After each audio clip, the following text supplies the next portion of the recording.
Welcome back to the Cities and Charlotte Roll, staying safe and well. Our story of the game, so try and have a lighter look back. Some serious bits, of course, there always is in any football match, isn't there? But we're talking City 2, Leicester 0 on the 2nd of April 2025. It was a 7:45pm kickoff, match day 30. Yeah, so we're getting there. Let's carry on winning, and let's make sure we get that top 4 or 5 spot. I predicted 3-0 for this, so I was one out. Picked up a little bit in the second half. We might have got that third one, but anyway, a clean sheet was correct, so I was happy with that. I did better with my score, or nearer with my scoreline than I did with my Pepsi 11, but I'll tell you about that in a minute. Basic headline for this one, we're not really here. Yeah, I didn't get into the ground, didn't get inside till about 11 minutes in, 12 minutes in with the protest, of course, which I think showed up pretty well, didn't it? It's a lot of some comedians obviously coming with obvious comments about they didn't notice the difference, but hey, there you go. That's all good fun, all good banter, isn't it? Anyway, before we look back, guys, please, I do a podcast as well. If you like to listen to podcasts, lots of new subscribers, you might not know or be aware of it, that I do a show called Bolt from the Blue with Mike, originally from Northern Ireland, who now lives in South Korea, might be coming back very, very soon. Pod is in its 7th year. I've been there for probably three and a bit, 4, something like that, and it's featured such big blues as Walter Smith, Ray of Man City TV, the City finance legend and guru Colin Savage, but just me and Mike at the moment, but we have a chat all things City, so it's I think it's a good listen, bit of fun. I try and have a bit of fun with it as well. So listening to that, guys, at all your good podcast channels, or where you get your podcasts from, Spotify, Apple, SoundCloud, other ones as well. So give it a listen and give it a subscribe, guys, and support Mike and myself. That'd be wonderful. Right, let's get back to this game. Yes, a pathetic attempt at Pepsi 11 from me. I got 6. That's I think I've had a 6 this season, but generally I don't usually get as bad as this, so I can only apologise. I'm not going to make any feeble excuses. It's just a pathetic attempt by yours truly, unfortunately. And there were 6 changes to the Bournemouth game, so I didn't just reel out the Bournemouth team when I picked my team, but hey, there you go. Edison, Nunes, Diaz, Gvardiol, O'Reilly, Nico Gonzalez. I mean, you can't call him Nico. We've got Nico O'Reilly, haven't we? It's confusing. Gundo, Savic, Grealish, Doku and Marmoush on the bench. Ortega, Kovacic, De Bruyne, Bernardo, Rice, Foden, Bob, Lewis and McTa. Their starting 11, Leicester's Hermanson had a bit of a nightmare, didn't he? Justin, Faze, Cody, Christiansen, Thomas, Sumer, Ndidi, Elkunus, Daka and Vardy. Yeah, a little bit of comment on him in a moment. Anyway, the story of the game, well, 2 minutes in, I've had to go back and watch this, and I've had to obviously listen to match reports because I wasn't in there. It was 1-0. We did know we'd scored, but of course there's no coverage in the back apart from some stats coming up, and the cheer wasn't that fantastic that we heard it where we are on the M2 entrance, where there's a big bar area. Of course, would have been a picture up on screen, guys. So anyway, this is what I heard about it, what I saw back on highlights, of course. Leicester lose possession in the middle as Doku sort of bundles the midfielder off the ball, and we surged forward, and Doku out to Saviu, pulled it back beautifully, actually, didn't he? It was in the box. Grealish was ghosting in there, of course. I was a ghost at the bar, of course, for that one. And that's his first Premier League goal for Jack Grealish since December the 23rd, 2023 against Palace? Yeah, well, yeah. So there you go. He put it into the bottom corner. Did he miss it? I don't know. I've only watched it back a couple of times. But Savage did tremendously well. He looked as though Doug had pushed it a little bit far for him, but he managed to drag it back beautifully.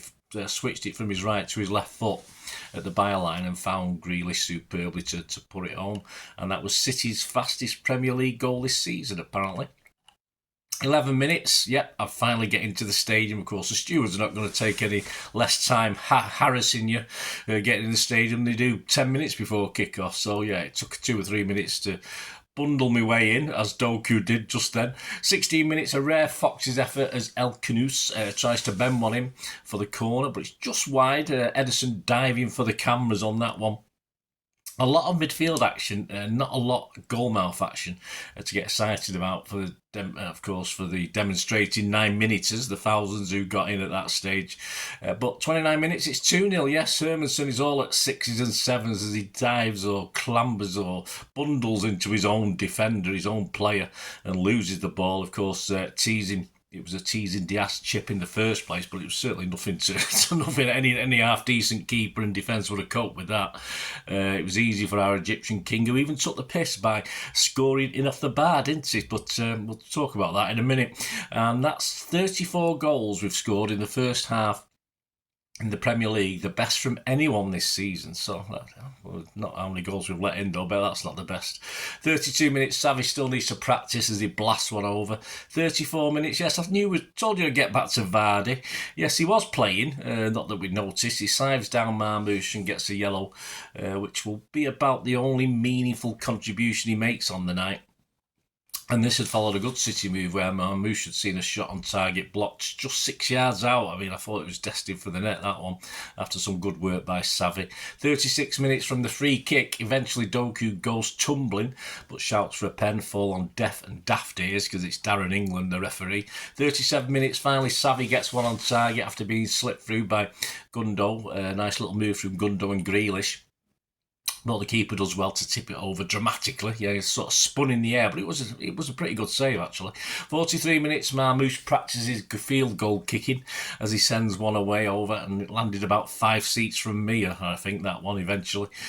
2 minutes extra time, nothing to add really to that. 2-0 at half time. Sort of game over, wasn't it? I wasn't thinking anything untoward could happen in this game. On to the second 47 minutes. Grealish is down in the box. He claims a foul, but the ref can't be arsed, so we have to play on. Oh, by the way, Vardy's been subbed at this stage. He was probably knackered, or at least, well, he's probably just useless, or possibly he's gone home to his lovely missus. Who knows what he's up to. 60 minutes. Doku fires across him, but Marmouche blasts over again. Perhaps he wasn't taking the piss with that goal off the bar. He just was lucky to make sure it didn't go over. But he was under pressure on that one. But it was a nice move by City in the build-up with most of the team involved. I think Marmouche had a couple blocked that were probably on targets, but he did have 2 or 3 over the bar as well. 78 minutes was McTa for Doku. 80 minutes, Nico gets a booking for a foul on Pereira. 83 minutes, a bit of pressure from Leicester, and possibly for the first time he sort of tried to close Edison down. When he did see the ball, was under no real pressure at all, but his clearance just about evaded the Leicester press, although it was a bit hairy to say the least. 85 minutes, Savvy off and Oscar Bob on. 91 minutes, Lewis replaced Gundo and Rice for Gvardiol. I think Lilo was playing for time then as we were hanging on. Tactics, nothing wrong with a bit of tactical play to kill the game, and we had to settle for 2-0, of course. Well, that puts us back in 4th spot, although Newcastle are just a point behind with a game in hand. Chelsea are 2 points behind, also with a game in hand. So if all goes to pot, we could end up 6th. So we've got to keep winning. We've got a big game this week, haven't we? We're 3 points clear of Villa in 7th. So, of course, we are on the same games played. Stats, City 18 shots, 5 on target. Leicester just 2 shots, 0 on target. We had 73% possession, 780 passes to their 285. Finally, if you think the Bournemouth game, I think it was 81%, was it? 82%? Percentage accuracy of passing was 93%. So finally, we've had 2 games, I think, where it was in the 80s, low 80s. 79% from Leicester, which is okay for an away team, actually. Fouls 11 from us, 8 from them. Probably Darren England's fault, because if you look at the yellow card count, 1 for us and 4 for them, so it doesn't make any real sense, does it? Excuse me. Offsides, 2 for us, 1 for them. Corners, 5 for us. Zilch for them. Man of the match, generally, we'll have a look at the newspaper headlines, but generally Grealish, I thought most people thought.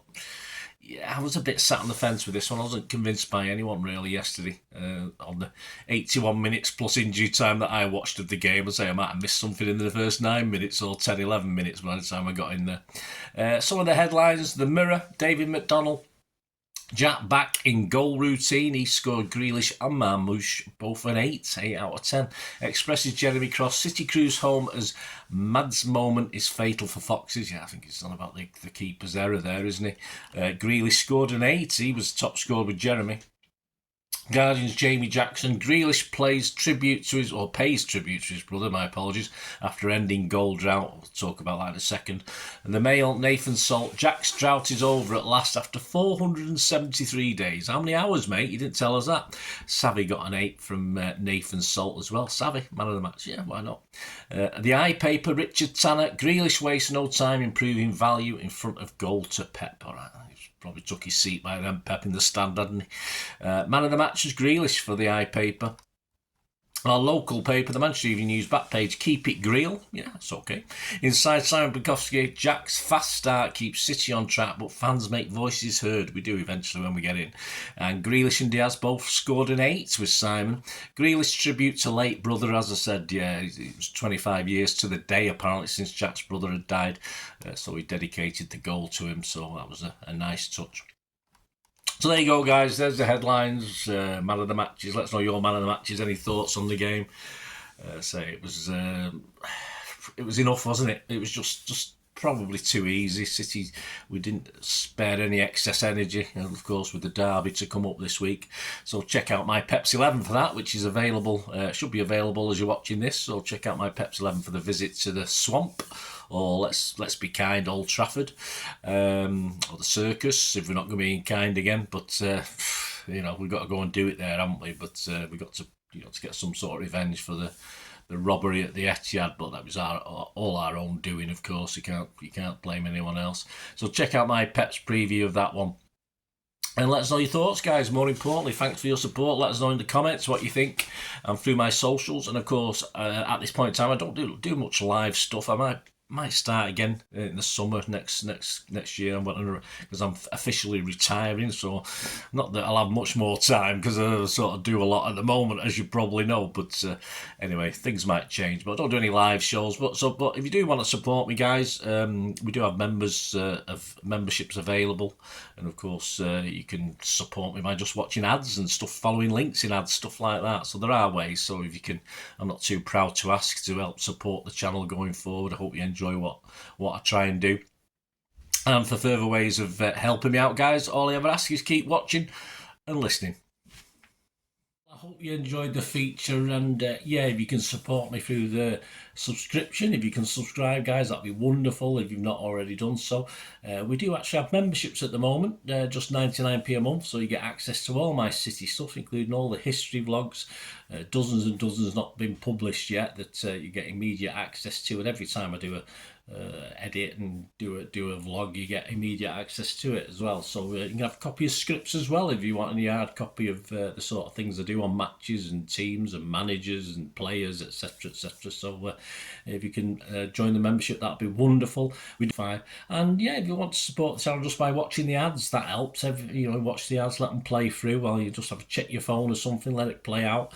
And of course, if you follow any of the links, that always works as well. If you follow a link to one of the ads and you fancy something, I've done it myself. I've followed a link and actually purchased something from another organisation. But it can happen. It can happen. Not all ads are stuff you're not interested in.